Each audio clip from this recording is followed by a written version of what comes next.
L'apparition des bancs de sable sur la rive droite du Poul Malebo prend des allures inquiétantes ces dernières années. Chaque année, en période de tillage, les bancs de sable ne cessent d'envahir le lit du fleuve, rendant ainsi difficile la navigation. Cette situation préoccupe des chercheurs congolais. Jean-Bienvenu Ndinga est sédimologue et chef de service hydrologique national à l'IRSEN, Institut de recherche en sciences exactes et naturelles. Un service dont la mission principale consiste à évaluer qualitativement et quantitativement les ressources en eau de tous les cours d'eau du Congo. Jean-Bienvenu Ndinga est conscient que le phénomène d'ensablement a toujours existé dans le bassin du Congo, seulement son niveau actuel attire son attention. Le premier constat que l'on fait, c'est que pendant les tillages, on constate qu'il y a plus de bancs de sable, donc en matière de volume de sable dans le chenal. Mais quand les bancs de sable commencent à entraver le chenal, alors ça pose un problème économique au niveau national. Pas seulement économique, mais aussi social.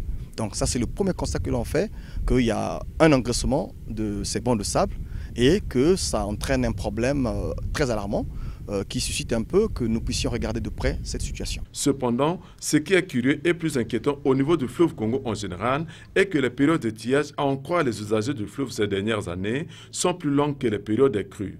Des bancs de sable qui d'ordinaire sont immergés pendant les crues demeurent visibles et continuent parfois à gêner la navigation même en période de hautes eaux. Ce qui fait dire aux observateurs non avertis de l'environnement que le fleuve Congo risquera de disparaître un jour au regard de l'étendue des bancs de sable qui envahissent son lit. C'est normal, le combat des mortels, ils sont là dans le cadre de l'observation. Alors, quand on regarde les courbes des débits en fonction de la hauteur par jour, on se rend compte qu'il y a une décroissance des débits au niveau global. La courbe baisse considérablement. Maintenant, dire que ça va disparaître un jour, c'est une éventualité, c'est possible. Mais ce n'est pas pour 10 ans, ce n'est pas pour 20 ans. Mais c'est un phénomène qui peut se percuter, mais à long terme. Cette situation a pour conséquence directe le rétrécissement, voire l'obstruction des canaux de navigation de la rive droite du Poul Malebo. Les études menées ont révélé les causes de l'ensablement récurrent de la rive droite. On avait organisé une grande conférence ici qu'on appelait le TRIP scientifique, où le thème était l'hydrologie et la géomorphologie du fleuve Congo, que nous avons organisé ici. Et on a fait venir donc les experts du monde. Et nous avons examiné le problème ensemble. Nous avons remonté le cours pour voir que, effectivement, le problème d'ensablement se faisait. Et que le chenal droit qui nous inquiète un peu, c'est-à-dire la rive droite ici, qui donne des alertes que dans ce chenal-là, les eaux sont en train de continuer à baisser, mais quand on fait une étude globale, on se rend compte que le 1/7 seulement du volume du cours d'eau qui vient de l'amont, quand il arrive au dans les poules, le 1/7 passe du côté du Congo-Brazzaville, donc la rive droite, et les 6/7 passent carrément du côté de la RDC.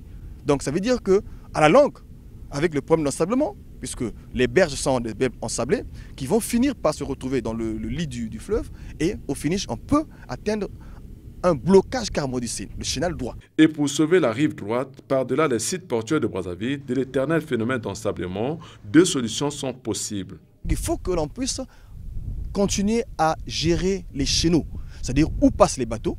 Il faut qu'il y ait un dragage. Nous avons au Congo un service qu'on appelle le service commun d'entretien des voies navigables qui s'attelle bien à la tâche.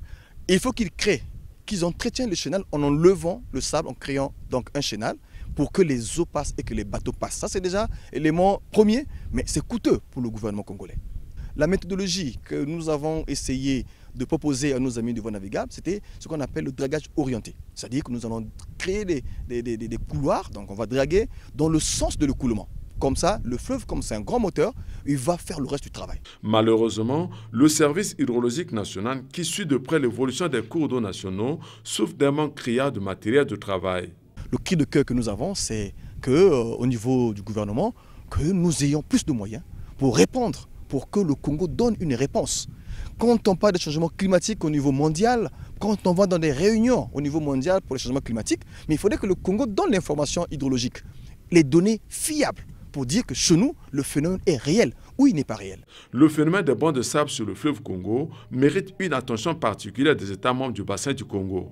Car ce phénomène affecte non seulement la navigation, mais aussi toutes les activités humaines des populations riveraines. L'opérationnalisation des projets de fonds bleus pour le bassin du Congo pourrait être une solution idéale.